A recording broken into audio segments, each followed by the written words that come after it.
जय यीशु बच्चों, आप सब कैसे हैं? सब अच्छे हैं? ओके, तो चलिए आज हम अपनी कक्षा प्रारंभ करेंगे और कक्षा के प्रारंभ करने से पहले हर समय की तरह हम ईश्वर से प्रार्थना करेंगे। ठीक है, तो चलिए हाथ जोड़ लीजिए और आंखें बंद कीजिए। हे प्रभु यीशु, आपने हमें पड़ोसियों से प्यार करना सिखाया। हम हर समय अपने पड़ोसियों को अपने समान प्यार कर सकें और उनकी ज़रूरतों में उनकी मदद कर सकें, ऐसी कृपा और आशीष हमें प्रदान कीजिए। आमीन।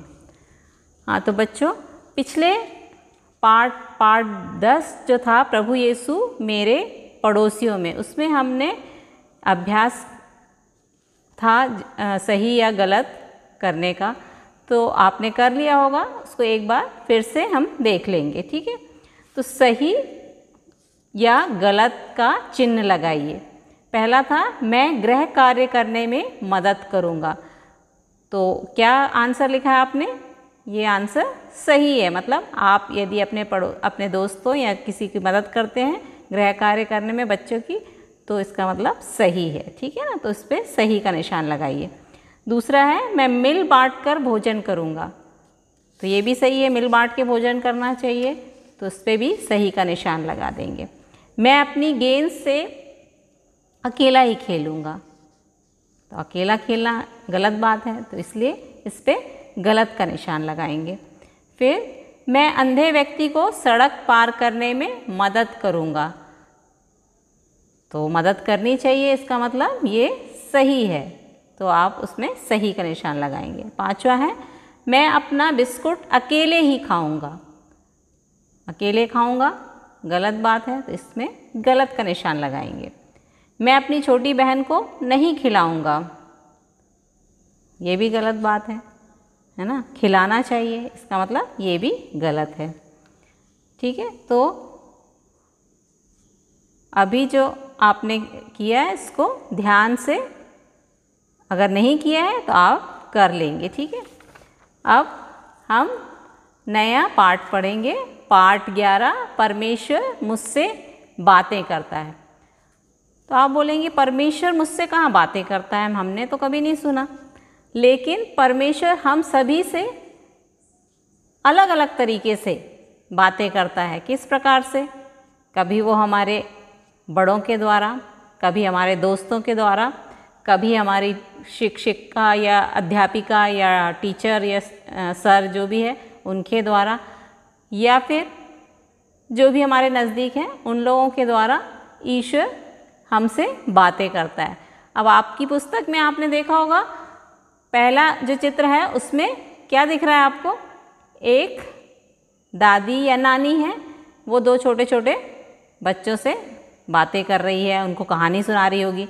तो इस प्रकार भी ईश्वर हमसे सीधे सीधे बात नहीं करता, लेकिन किसी के द्वारा। तो यहाँ पर क्या दिखाया जा रहा है कि जो ईश्वर जो है वो दादी या नानी के द्वारा उन बच्चों से बातें कर रहा है, यानी अच्छी बातें सिखा रहा है ना। दादी या नानी जो आपको है वो अच्छी अच्छी बातें सिखाती है, तो वो अच्छी बातें सिखा रहा है, नानी अच्छी बातें सिखा रही है, इसका मतलब ईश्वर बच्चों से नानी के द्वारा बातें कर रहा है। ठीक है, दूसरे चित्र में क्या देख रहे हैं आप?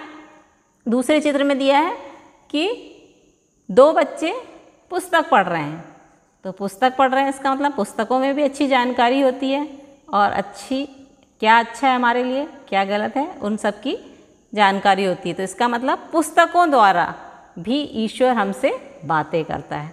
तीसरे चित्र में एक टीचर है, वो क्लास में बच्चों को पढ़ा रही है। टीचर भी का क्या काम होता है? अच्छी बातें हमको बताना कि क्या सही है, क्या गलत है, हमको क्या क्या करना चाहिए, ये सब बातें हमें टीचर बताती है। इसका मतलब टीचर के द्वारा ईश्वर हमसे बातें कर रहा है। उसके बाद एक पुरोहित है, पुरोहित क्या कर रहे हैं? बच्चों से बातें कर रहे हैं। पुरोहित हमें क्या बताते हैं? ईश्वर के बारे में बताते हैं कि किस प्रकार हमें ईश्वर के नज़दीक जाना चाहिए और किस प्रकार हमें रहना चाहिए। तो इस चित्र में हमें ये बताया गया है कि ईश्वर पुरोहित के द्वारा हमसे बातें कर रहा है। इसके बाद एक चित्र में सिस्टर या धर्म बहन जो है वो बच्चे हाथ एक जैसे यूनिफॉर्म पहने, इसका मतलब स्कूल में या कैटेकिज्म क्लास है ना, तो बच्चे एक साथ हैं, यानी कैटेकिज्म क्लास में धर्म बहन या सिस्टर जो है वो उनको पढ़ा रही है। और कैटेकिज्म में जो भी आपको धर्म प्रशिक्षक या धर्म प्रशिक्षिका या सिस्टर या फादर जो भी पढ़ाते हैं तो वो भी हमको कुछ अच्छी बातें बताते हैं। तो इसके द्वारा भी ईश्वर हमसे बातें करता है। और सबसे प्रमुख तरीके से अगर हम कहें तो ईश्वर हमसे किस रूप में बातें करता है? पवित्र बाइबल के रूप में। पवित्र बाइबल आपने देखी है ना, पवित्र बाइबल कई बार मैंने उसके कई वचन आपको बताए हैं, किस प्रकार हमको एक दूसरे से प्यार करना चाहिए, क्या है, किस प्रकार रहना चाहिए, है ना, आपस में पड़ोसियों से कैसे प्यार करना चाहिए। तो उनके द्वारा, पवित्र बाइबल के द्वारा जो है वो ईश्वर हमसे बातें करता है विशेष रूप से, क्योंकि बाइबल में हमको किस प्रकार जीवन जीना चाहिए और किस प्रकार हम ईश्वर के निकट आ सकते हैं, किस प्रकार हम ईश्वर से नज़दीकियाँ बढ़ा सकते हैं, इसके बारे में पवित्र बाइबल में लिखा है। और अगर हम उस तरीके से चलेंगे तो इसका मतलब ईश्वर हमसे बातें कर रहा है। तो अभी इन चित्रों के माध्यम से आपने देख लिया कि कौन कौन से ऐसे माध्यम हैं जिनके द्वारा ईश्वर हमसे बातें कर सकता है। तो अब हम एक कहानी जो पुराने विधान में दी है, पवित्र बाइबल के पुराने विधान में दी है, सैमुअल की कहानी है ना। सैमुअल का ग्रंथ है पहला सैमुअल, उसमें अध्याय 3 में सैमुअल की एक कहानी दी है कि किस प्रकार ईश्वर उससे बातें करता है। ठीक है, तो वो कहानी को मैं छोटे में आपको बता देती हूँ, फिर आप अध्याय सैमुअल पहला अध्याय उसमें अध्याय 3 पढ़ेंगे, उसमें आपको मालूम पड़ेगा कि किस प्रकार से सैमुअल को ईश्वर पुकारता है। तो सैमुअल एक लड़का था, उसकी बच्चा था, जो अन्ना नाम की एक औरत थी उस टाइम पे, उनका बेटा था।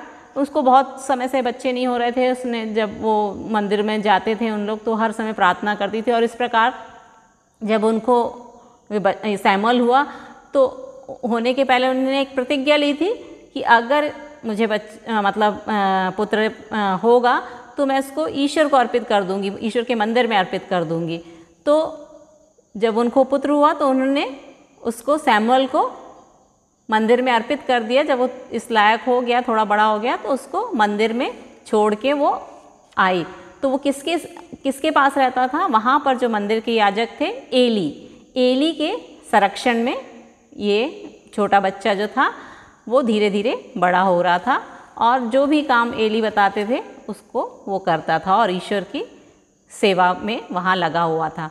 तो जो एली था वो उस टाइम काफ़ी बूढ़ा हो चुका था और उसको दिखाई नहीं देता था। तो वो कहाँ सोते थे? अपने कमरे में सो रहे थे। और जो सैमुअल था वो जहाँ प्रभु की मंजूषा रखी है वहाँ पर सोया हुआ था। तो उसे सैमुअल को एक आवाज़ सुनाई दी, सैमुअल सैमुअल करके उसको आवाज़ सुनाई दी। तो उसने सोचा कि शायद एली मुझे पुकार रहे हैं। तो वो गया और उनसे पूछा। उसने बोला मैं प्रस्तुत हूँ, आपने क्या मुझे बुलाया? तो एली ने कहा नहीं, मैंने तो नहीं बुलाया, तो जाओ वापस जाके सो जाओ। तो वो वापस जाके सो गया। फिर दूसरे बार उसको फिर आवाज़ आई सैमुअल सैमुअल करके। उसने सोचा अब तो बुलाया ही होगा, तो फिर गया वो उनसे कि मैं प्रस्तुत हूँ, बताइए क्या बात है। तो उन्होंने बोला मैंने तो नहीं बुलाया आपको। तो इस प्रकार दूसरी बार भी गया, फिर उनने वापस भेज दिया कि मैंने नहीं बुलाया। फिर तीसरी आके फिर से वो लेटा, तो फिर उसको आवाज़ आई सैमुअल सैमुअल। इस प्रकार 3 बार बुलाया उसे। तो तीसरी बार फिर वो जब गया एली के पास, तो एली को समझ में आया कि मैं तो बुला नहीं रहा हूँ, इसका मतलब ये है कि ईश्वर जो है इसे पुकार रहा है। वो समझ गए, क्योंकि इससे पहले सैमुअल को तो इस बारे में मालूम ही नहीं था कि ईश्वर लोगों से बातें करते हैं और अपने चुने लोगों से बातें करते हैं करके। तो कुछ नहीं जानता था वो ईश्वर के बारे में कि ईश्वर किस प्रकार से पुकार सकता है या बुला सकता है। तो एली ने उससे कहा कि अब की बार अगर तुम्हें आवाज़ आए तो क्या बोलना? प्रभु बोल, तेरा सेवक सुन रहा है। तो जो सैमुअल वापस गया अपने कमरे में, तो उसको फिर आवाज़ आई सैमुअल सैमुअल करके। तब उसने, एली ने जो कहा था प्रभु बोल तेरा सेवक सुन रहा है कहा, तो फिर प्रभु ने उससे बातें की। तो इस प्रकार हमने ये कहानी में सुना कि ईश्वर हमें पुकारता है, लेकिन वो आवाज़ क्या हम सुन सकते हैं? तो हमको अगर सुनना है वो आवाज़, तो एक अच्छा जीवन जीना होता है। तो सैमुअल की कहानी से हमने सीखा कि किस प्रकार हमें हर समय तैयार होना चाहिए। अगर ईश्वर पुकारे तो ये कहने को तैयार होना चाहिए, प्रभु बोल तेरा सेवक सुन रहा है, मैं प्रस्तुत हूँ ईश्वर, आप क्या चाहते हैं मुझसे, मैं बोलने को, आप बोलिए, मैं सुन रहा हूँ। ठीक है, तो अब हमने ये पाठ पढ़ा और सैमुअल की कहानी पढ़ी। तो अब इस पाठ में कुछ आदर्श, जीवन आदर्श दिए हुए हैं, तो उनको सुनेंगे और उसके अनुसार हमको चलना है। ठीक है, पहला लिखा हुआ है, मैं अपने बड़ों की बात सुनूंगा। तो हमको क्या करना है? अपने बड़ों की बात सुनना है। ठीक है, मानना है। मैं परमेश्वर के वचन सुनूंगा। तो क्या करना है? हमको हर समय परमेश्वर जो चाहता है हमसे, उसके वचनों को सुनना है। मतलब अगर हम पवित्र बाइबल पढ़ेंगे तो हमको ईश्वर के वचन समझ में आएंगे और हम उसके अनुसार चल सकेंगे। तो हमको उनको ध्यान से सुनना है। ठीक है, मैं पवित्र बाइबल पढ़ूंगा। तो क्या करना है? आपको पवित्र बाइबल पढ़ने की कोशिश करना है। अब आप धीरे धीरे पढ़ना आपको आने लगा होगा, है ना, मात्राएं सीख ली आपने, सब सीख लिया, तो अब धीरे धीरे आप पढ़ने की कोशिश करिए। अगर नहीं पढ़ सकते तो मम्मी या पापा जब पढ़ते हैं तो उनको कहिए कि हमें भी बाइबल सुनाइए। ठीक है ना, तो हमें पवित्र बाइबल पढ़ना है। अब हम इसके प्रश्नों के उत्तर देखेंगे कि क्या है। पहला दिया हुआ है, परमेश्वर ने सैमुअल से क्या कहा। तो परमेश्वर ने सैमुअल, मैंने आपको कहानी सुनाई, परमेश्वर ने सैमुअल से क्या कहा था? उनको, सैमुअल को पुकारा था। परमेश्वर ने सैमुअल से कहा सैमुअल सैमुअल करके उन्हें उसे पुकारा। ठीक है, तो आपका उत्तर क्या है? परमेश्वर ने सैमुअल से क्या कहा? परमेश्वर ने सैमुअल से कहा सैमुअल सैमुअल। ठीक है, दूसरा प्रश्न है, सैमुअल ने परमेश्वर को क्या उत्तर दिया। तो आपको मैंने बताया कि एली ने उसे बताया था कि क्या उत्तर देना है। तो क्या उत्तर देना था उसे? क्या था? सैमुअल ने कहा प्रभु बोल तेरा सेवक सुन रहा है। तो आंसर आपको मालूम पड़ गया कि दूसरे का आंसर क्या है। प्रश्न दूसरे का, परमेश्वर ने सैमुअल को क्या उत्तर दिया? उत्तर है, सैमुअल ने कहा प्रभु बोल तेरा सेवक सुन रहा है।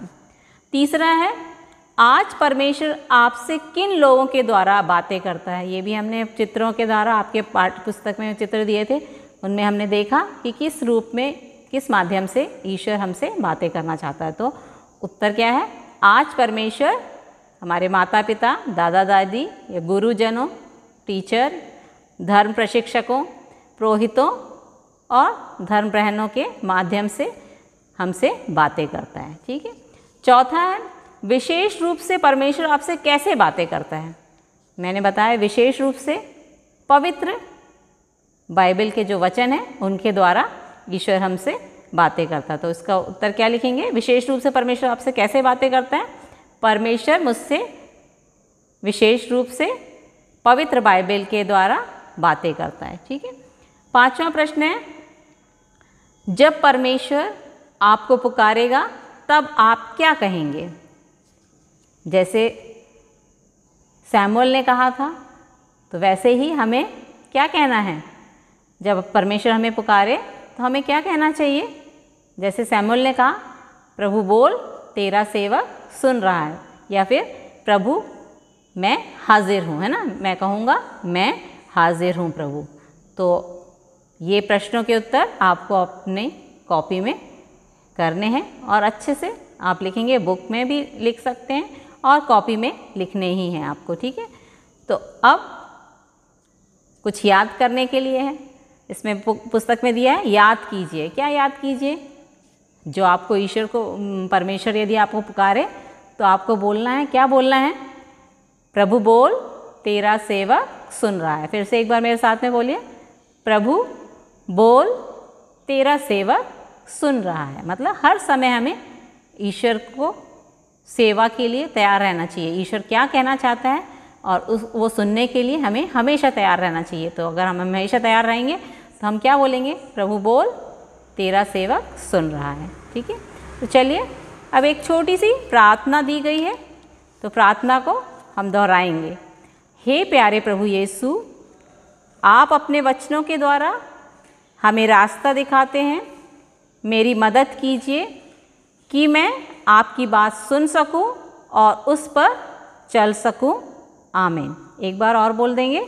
हे प्यारे प्रभु यीशु, आप अपने वचनों के द्वारा हमें रास्ता दिखाते हैं। मेरी मदद कीजिए कि मैं आपकी बात सुन सकूं और उस पर चल सकूं। आमीन। तो ये प्रार्थना जो है छोटी सी है, तो आपको याद कर लेनी है और ये जो भी प्रश्न दिए हैं उनको आपको अपनी कॉपी में करना है, ताकि आगे वाले हफ्ते में हम आने वाला जो अध्याय है, जो पाठ है, पाठ 12, उसको पढ़ सकें। तो उसके लिए आपको अभी से जब ये आप पढ़ेंगे इसमें कि परमेश्वर किस प्रकार से हमसे बातें करना चाहता है, तो हमें मालूम पड़ जाएगा और उसके अनुसार जो आने वाला पाठ है वो भी इसी से संबंधित है। उस पाठ में परमेश्वर से, मैं कैसे परमेश्वर से बातें करता हूँ, तो आपको ये करना है कि इसको पाठ को ध्यान से पढ़ेंगे और जो याद करने के लिए कहा गया है उसे याद करेंगे। ठीक है, तो आप सभी को जय यीशु।